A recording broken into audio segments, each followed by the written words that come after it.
pensaba, vai me tocar a mí e vai me deixar ser 20 centímetros máis alto, que está no horario para recitar.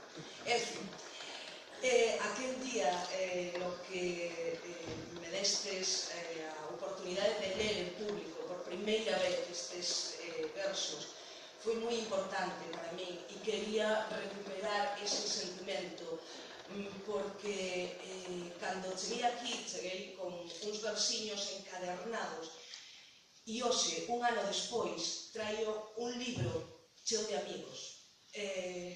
Eles falan cousas moi boas de min porque me queren, para quedarme con eles. Pero sen eles non sería posible. Estes versiños que o ano pasado era unha fotocopia chegan con un prólogo de Verónica que teño a sorte que a parte da poesía sexamos boas amigas e estexa sempre aí. Santi, que o descubrín este ano e tamén foi un apoio en todos os sentidos. Pero hai unha persoa que non está dando a cara e que tamén é moi importante neste libro e é a persoa que o di todo sen dicir nada, sen utilizar unha soa palabra, e é Carlos. E sei que lle vou facer unha faena, pero vou pedir que suba comigo aquí a ler porque el tamén forma parte deste poemario. Podes subir, Carlos?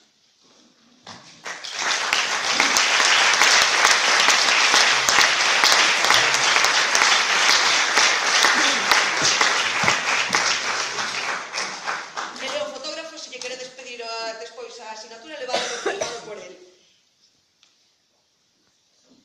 Doe a tua ausencia, tanto que non consigo recordarte.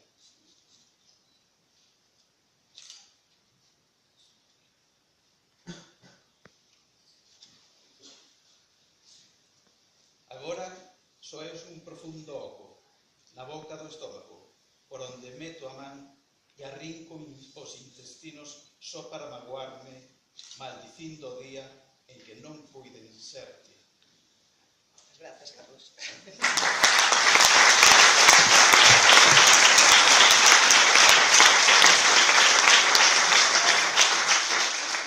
Como dixo Vero antes, seredes as próximas e os próximos en estar aquí. E a mensaxe que vos quero deixar hoxe é que a poesía non só son os versos e os libros publicados, senón que hai moito máis. Eu teño a sorte de contar con todas esas persoas que viste no final do vídeo, contar con Carlos, de contar con Vero, que se suman a todas as loucuras a vida si por haber, e a toda a xente que descubrín aquí en Outes. Como vos leo Carlos agora, este poemario nace dunha perda moi importante. E como toda perda, sempre hai un mañá. E vos ler uns versiños nos que se chama por ese mañá e por ese futuro, porque de todos se sabe.